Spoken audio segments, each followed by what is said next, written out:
Please do like share and subscribe, और कृपया करके इस चैनल को बढ़ाने के लिए आप इसको सब्सक्राइब कीजिए, साथ साथ अपने दोस्तों के बीच में भी इसको शेयर जरूर कीजिए। धन्यवाद।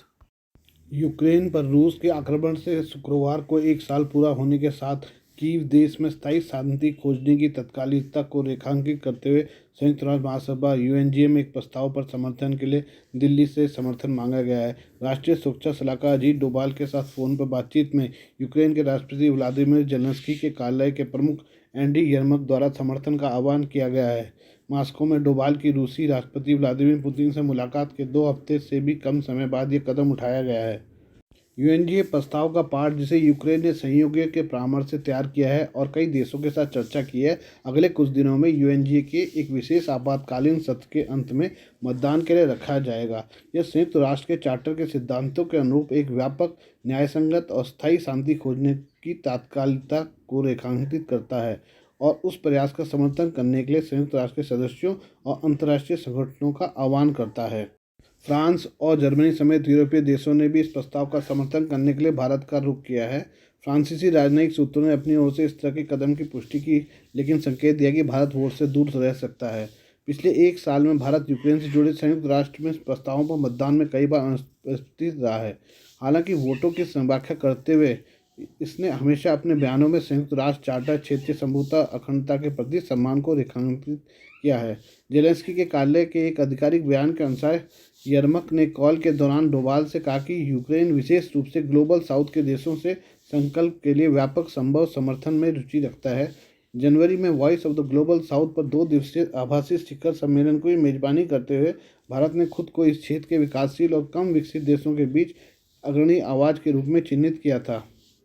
यूक्रेनी बयान के अनुसार यर्मक ने डोभाल से कहा, भारत के साथ सहयोग हमारे लिए एक बहुत महत्वपूर्ण है।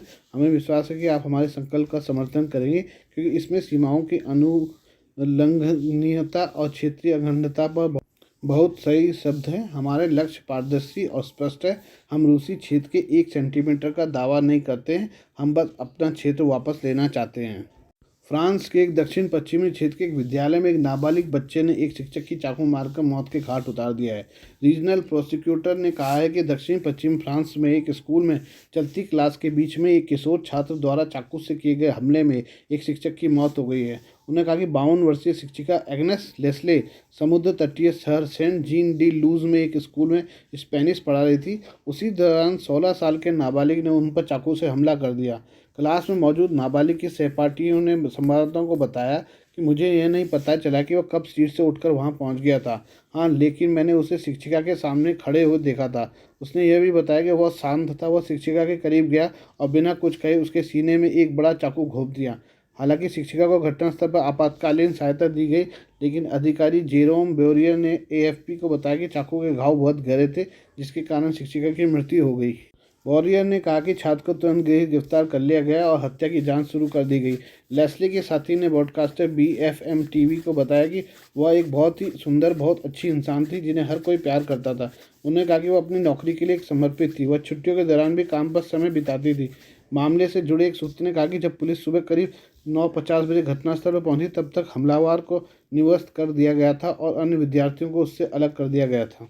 पिछले वर्ष अगस्त में भारतीय मूल के लेखक सलमान रश्दी पर हुए जानलेवा हमले की भले ही चौतरफा निंदा हुई हो, लेकिन ईरान में रश्दी के मजहबी कट्टरपंथी लोगों द्वारा हमलावर के कसीदे पढ़े जा रहे हैं और जमकर तारीफ की जा रही है। इतना ही नहीं, यहाँ की एक फाउंडेशन हमलावर अमेरिकी शिया मुस्लिम हादी मातार को सम्मानित भी करेगी।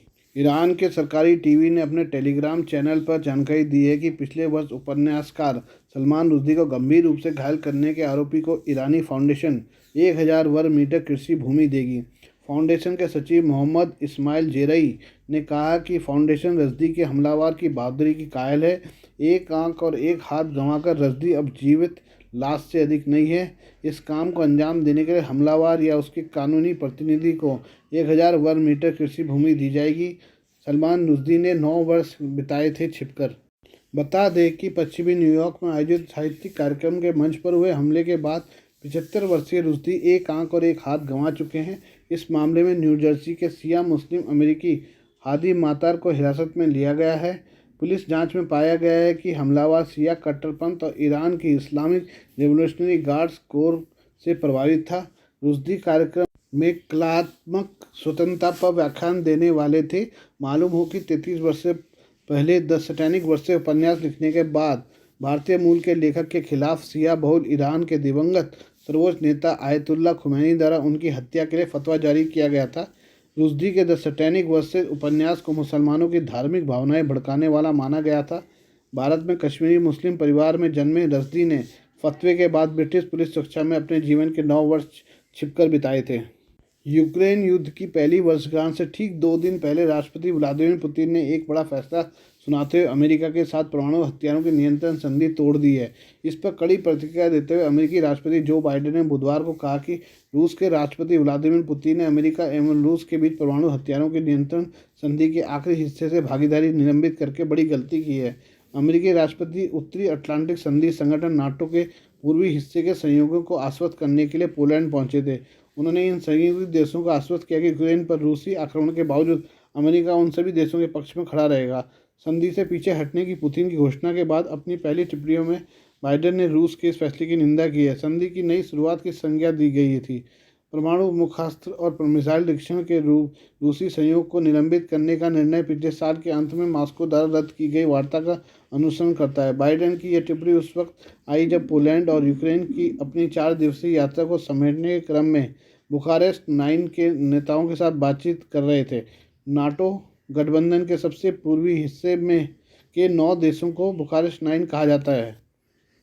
ये देश 2014 में उस वक्त एक साथ आए थे जब पुतिन ने यूक्रेन से क्रीमिया को अलग करके उस पर कब्जा कर लिया था। जैसे जैसे यूक्रेन में युद्ध खिंचता जा रहा है, बुखारेस्ट 9 देशों की चिंताएं बढ़ गई हैं। कई लोगों को चिंता है कि यूक्रेन में सफल होने के बाद पुतिन उन देशों के खिलाफ भी सैन्य कार्रवाई कर सकते हैं। इन 9 देशों में चेक गणराज्य, Estonia, Hungary, Latvia, Lithuania, Poland, Romania और स्लोवाकिया शामिल है। इससे पहले बाइडेन ने यूक्रेन पर रूस के आक्रमण का 1 साल पूरा होने के अवसर पर मंगलवार को वॉर्सो रॉयल कैसल में अपने संबोधन में कहा, जब रूस ने आक्रमण किया तो यह केवल यूक्रेन के लिए परीक्षा नहीं थी, सारी दुनिया ने युगों तो किसी न किसी परीक्षा का सामना किया है। यूरोप की परीक्षा हुई, अमेरिका और नाटो की परीक्षा हुई, सभी लोकतांत्रिक देशों की परीक्षा हुई। नाटो सदस्यों की इन चिंताओं का समाधान करते हुए अगली बार उनकी हो सकती है। बाइडेन ने मंगलवार को आपसी रक्षा संबंध संधि और यूक्रेन की रक्षा के लिए अमेरिका की दृढ़ प्रतिबद्धता का संकल्प लिया। नई राष्ट्रीय शिक्षा नीति एनईपी के तहत देश भर के स्कूलों में फर्स्ट क्लास में एडमिशन की उम्र में समानता लाने के लिए एक बड़ा कदम उठाया गया है। इसके तहत अब देश भर के स्कूलों में पहली कक्षा में प्रवेश के लिए बच्चे का कम से कम 6 साल का होना जरूरी हो जाएगा। गौरतलब है कि केंद्रीय स्कूलों में फर्स्ट क्लास में एडमिशन की न्यूनतम उम्र पहले से ही 6 साल रखी गई है। अब इसे राज्य स्तर पर भी लागू किया जा रहा है। इस बाबत केंद्र सरकार की ओर से सभी राज्यों को आवश्यक निर्देश जारी कर दिए गए हैं। इनके साथ कहा गया है कि आने वाले 2-3 साल में कक्षा 1 में प्रवेश के लिए न्यूनतम उम्र की व्यवस्था को अमल में ले आया जाए। प्राप्त जानकारी के मुताबिक शिक्षा मंत्रालय ने कदम नई राष्ट्रीय शिक्षा नीति में की गई सिफारिश के बाद उठाया है। इसके तहत स्कूली शिक्षा के ढांचे को पूरी तरह से बदल दिया गया है। इससे पहली कक्षा में दाखिले की उम्र 6 साल तय की गई है। यह अलग बात है कि अभी भी बिहार, उत्तर प्रदेश सहित करीब 22 ऐसे राज्य और केंद्र शासित प्रदेश हैं जहाँ फर्स्ट क्लास में एडमिशन की कम से कम उम्र 6 साल है। दूसरी ओर गुजरात, दिल्ली और केरल जैसे करीब 14 ऐसे राज्य और केंद्र शासित प्रदेश हैं जहाँ पहली कक्षा में दाखिले की न्यूनतम उम्र 5 साल या 5.5 साल है। अब व्यवस्था को देश भर में लागू करने की तैयारी। शिक्षा मंत्रालय का मानना है कि पहली कक्षा में दाखिले की उम्र में समानता नहीं होने से इसका खामियाजा छात्रों को एक राज्य से दूसरे राज्य में शिफ्ट होने या प्रतियोगिता परीक्षाओं में शामिल होने पर उठाना पड़ता है। इसके अलावा सभी राज्यों में पहली कक्षा में दाखिल की अलग अलग उम्र होने से आयु वर्ग के आधार पर नामांकन के जुटाने जाने वाले ब्यौरे में भी गलती रहती है। इससे राज्यों और राष्ट्रीय स्तर पर शुद्ध नामांकन अनुपात पर परोक्ष प्रभाव पड़ता है। फिलहाल बिहार, उत्तर प्रदेश, बंगाल, त्रिपुरा, मध्य प्रदेश, महाराष्ट्र, मणिपुर, तमिलनाडु, सिक्किम, मिजोरम, पंजाब, हिमाचल प्रदेश, छत्तीसगढ़, आंध्र प्रदेश, अरुणाचल प्रदेश, मेघालय, उड़ीसा, नागालैंड, चंडीगढ़, लक्षद्वीप, अंडमान निकोबार द्वीप समूह, दादरा और नगर हवेली में पहली कक्षा में दाखिले की न्यूनतम उम्र 6 साल ही है। सीमा विवाद के बीच चीन की नई साजिश का पर्दाफाश हुआ है, जिससे भारत और तिब्बत की टेंशन बढ़ सकती है। चीन अपनी विस्तारवादी नीति के चलते और वास्तविक नियंत्रण रेखा एलएसी के पास नई रेल लाइन बिछाने की तैयारी कर रहा है। रेलवे टेक्नोलॉजी की रिपोर्ट के अनुसार ये रेल लाइन एलएसी के पास विवादित अक्साई चीन से होकर गुजरेगी। भारत के अक्साई चीन के लगभग 38,000 वर्ग किलोमीटर क्षेत्र पर चीन ने कब्जा कर लिया था। यह क्षेत्र दोनों देशों के बीच विवाद का मुद्दा रहा है। एलएसी के पास एक नई रेल लाइन बिछाने की तैयारी में है, जो भारत के लिए चिंता खड़ी कर सकता है। यह प्रस्तावित रेल लाइन एलएसी और विवादित अक्साई चीन क्षेत्र से होकर गुजरेगी। तिब्बत स्वायत्त क्षेत्र सरकार की ओर से जारी की गई एक नई रेलवे योजना में खुलासा हुआ है। रेलवे टेक्नोलॉजी में छपी रिपोर्ट के मुताबिक तिब्बत की मध्य से लंबी अवधि की रेलवे योजना 2025 तक टीएआर रेल नेटवर्क को मौजूदा 1400 किलोमीटर से बढ़ाकर 4000 किलोमीटर करने में मदद करेगी। इस रिपोर्ट के मुताबिक यह प्रोजेक्ट भारत और नेपाल से लगी चीन की सीमाओं तक नए मार्गों को कवर करेगा। यह नई रेल लाइन तिब्बत के सिगात्से से शुरू होकर उत्तर पश्चिम में नेपाल सीमा के पास से गुजरेगी। इसके बाद ये अक्साई चीन के उत्तर से होते हुए जिंजियांग के होतान में समाप्त होगी। बता दें कि एलएसी के बाद चीन की गतिविधि भारत और तिब्बत दोनों के लिए चिंता का सबब बन सकता है। इससे पहले भारतीय सेना के प्रमुख जनरल मनोज पांडे ने 12 जनवरी को कहा था कि वास्तविक नियंत्रण रेखा पर चीनी सैनिकों की संख्या में मामूली वृद्धि हुई है। इस रिपोर्ट में बताया गया कि प्रस्तावित रेल लाइन वास्तविक नियंत्रण रेखा के पास चीन के कब्जे वाले रुतोंग और पेंगोंग झील के पास से होकर भी गुजरेगी। इसमें सिगात्से से पखुत्सो तक का पहला सेक्शन 2025 तक पूरा होने की उम्मीद है, जबकि होतान में समाप्त होने वाला बाकी हिस्सा 2035 तक पूरा हो सकता है। सऊदी अरब अपनी अर्थव्यवस्था से तेल की निर्भरता को ख़त्म करना चाहता है। सऊदी सरकार दुनिया भर से ज़्यादा निवेश को आकर्षित करना चाहती है।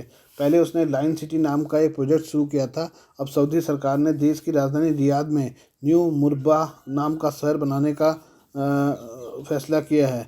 इसमें एक विशाल संरचना होगी जो शहर का केंद्र बिंदु होगा। वीडियो देखकर पता चलता है कि यह अपने आप में किसी शहर की तरह ही है। यह विशाल संरचना रियाद शहर की सभी आकर्षक चीज़ों में से एक होगी। शहर के बीच में बनने वाली संरचना का नाम मुकाब होगा। सरकार ने इस शहर के प्रमोशन से जुड़ा एक वीडियो भी बनाया है जो सोशल मीडिया पर वायरल हो रहा है। यह एक घन के आकार की संरचना है जो खोखली होगी। रिपोर्ट के मुताबिक इसका काम शुरू हो चुका है। जानकारी के मुताबिक इसमें न्यूयॉर्क की एम्पायर स्टेट बिल्डिंग से 20 गुना ज़्यादा स्पेस होगा।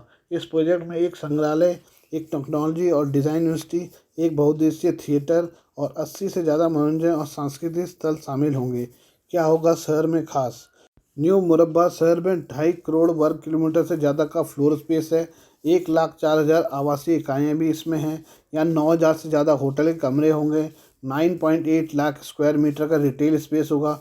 14 लाख स्क्वायर मीटर का office space, 6.2 lakh square kilometre का लीज स्पेस होगा। इस शहर के पास अपनी परिवहन प्रणाली होगी और हर तरफ से हवाई अड्डे तक 20 मिनट में पहुंचा जा सकेगा।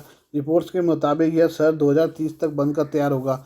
यह घोषणा तब हुई है जब साल भर पहले ही फ्यूचर सिटी लाइन की घोषणा की गई थी। इस शहर को लेकर जहां कुछ लोग बेहद रोमांचित हैं, वहीं कुछ लोग इसे लेकर नाराजगी जता रहे हैं।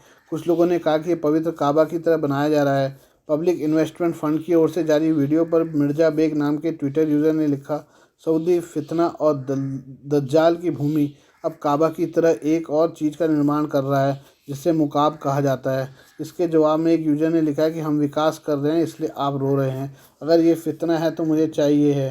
डॉक्टर मोहम्मद अल चिश्ती ने पूछा, क्या मोहम्मद बिन सलमान काबा बनवा रहे हैं?